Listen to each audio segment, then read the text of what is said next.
The Duke, the official football of the NFL, manufactured by Wilson Sporting Goods. Wilson Sports produce just under 30,000 footballs each year for just the NFL.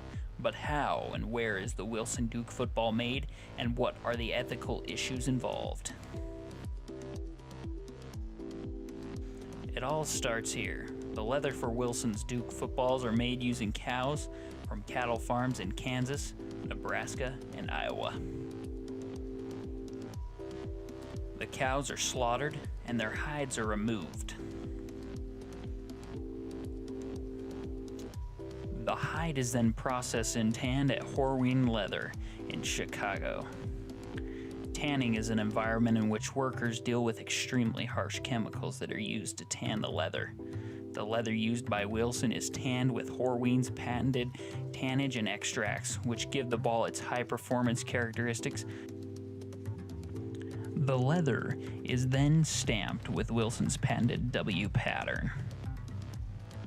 Ada, Ohio, a town of just under 6,000 residents, home of the last football manufacturing facility in America, Wilson Sporting Goods. Wilson Sporting Goods employs over 120 people to produce over 3,000 footballs each day. The leather is cut into 4 shaped panels. One cowhide can only produce 20 footballs, leaving much of the hide to go to waste.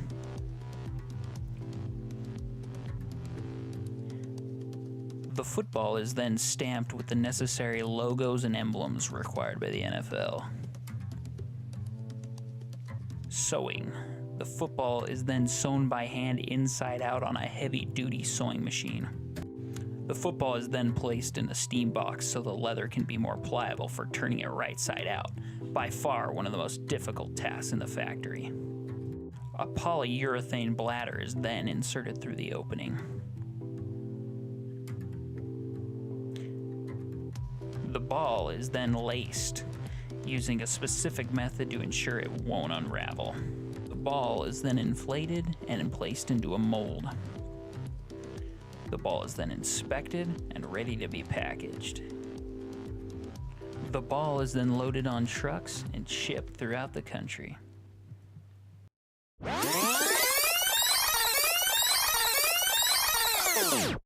Wait, so what's the problem? It all starts with cows. The cows present a major ethical issue in regards to their treatment, the facilities, and the environmental impacts caused by the leather industry.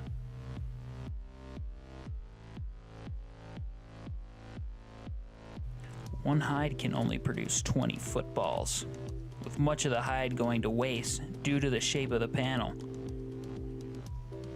Wilson produces 700,000 footballs a year, creating a massive demand for leather.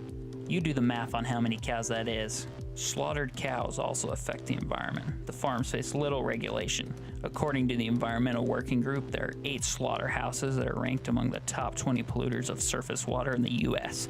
These 8 slaughterhouses dump 30 million pounds of contaminants, including nitrogen, phosphorus, and ammonia, into waterways in just 1 year.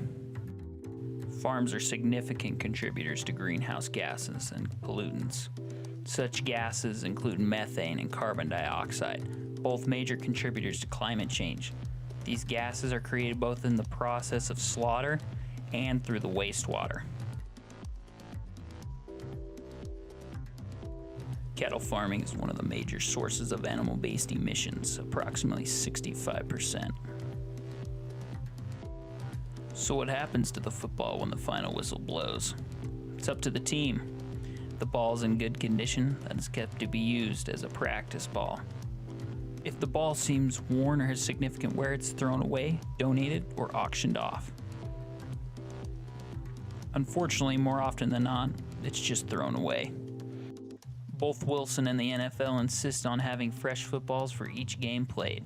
This improper disposal of leather and refusal to recycle has a negative environmental impact and continues to generate a massive demand for leather. What a waste. Wilson and the NFL should look to decrease environmental concerns by improving the reusability, recycling, and disposal of the product.